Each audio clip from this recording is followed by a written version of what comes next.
This is News Center at 11. Time is running out for Tacoma native and convicted murderer Ted Bundy. He's scheduled to die in less than 5 hours. Good evening, I'm Mary Leonard. The United States Supreme Court refused tonight to block Bundy's appointment in the electric chair for tomorrow morning. The justices rejected an emergency request to keep Bundy alive until a formal appeal could be filed. They voted it down 5-4. The Florida Supreme Court tonight also denied a stay of execution for the former law student. Psychiatrist James Dobson spent most of the day talking with Bundy and listening to confessions of murder. Deal of remorse. He wept several times while talking to me. He expressed great regret and remorse for what he had done for the families that were hurting. A time or two where I asked him explicit questions, he was so choked up that he was not able to answer me. He has resolved his relationship with God. He's a believer in Jesus Christ, and he feels that he's been forgiven by God for his sins, even though they are virtually unforgivable on this earth. State investigator for Washington also spent some time with Bundy today and said his summary of the whole day is Bundy was born to kill. Bundy's lawyers are grasping at straws tonight with only 5 hours left to save their client from death. This weekend, Bundy confessed to more murders than police expected him to. They include the 8 Ted murders in the Seattle area and the brutal slaying of then Central Washington University student Susan Rancourt. Now the latest report from Stark, Florida. As night fell on the Florida State Prison, Ted Bundy began living what may be the last few hours of his life.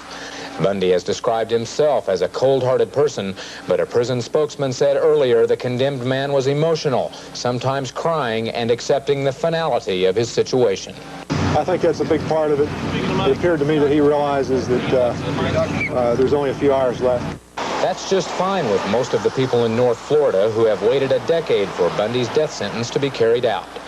Today, those feelings began coming out with road signs and these not-so-subtle T-shirts created by a former Utah man. I'm doing it to make a statement. I think it's time Ted Bundy went. As the death hour draws near, Bundy will be placed on a rigid schedule designed to bring him to the electric chair just after sunrise tomorrow. After 1 a.m., there's nothing planned. Until about 5, he'll be offered a final meal of steak and eggs at 5 a.m. tomorrow. We'll be picking up witnesses here at this location at 5:30 to take over for viewing the execution, of course. At 5:30 or thereabouts, they'll shave inmate Bundy's head and lower right leg. He'll be showered, dressed in dark blue trousers, a white shirt, and will be led in for execution at 7 a.m. In the meantime, Bundy waits, as does the horde of media here to cover the death of one of America's most infamous killers. In past years, Bundy has received an 11th hour reprieve. But for now, the death count goes on. Again, the federal and state courts have ruled against Bundy's appeals tonight, and he is expected to go to the electric chair at 4 o'clock in the morning our time. His lawyers may still make a last-minute appeal of some sort, but officials say it's pretty definite he will be executed.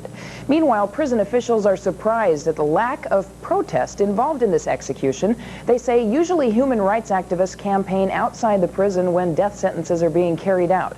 They aren't there this time.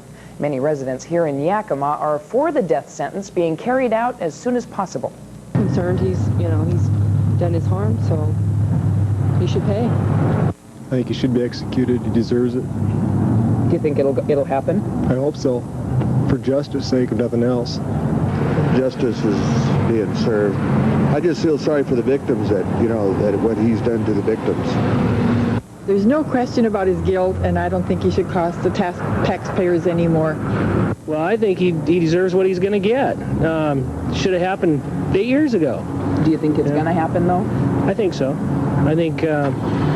I don't think they'll put a stop to it now, especially after he's admitted to all the other killings that he's done. It's an eye for an eye as far as I'm concerned. If all goes as the state of Florida plans, by the time most of us get up tomorrow morning, Ted Bundy will be dead.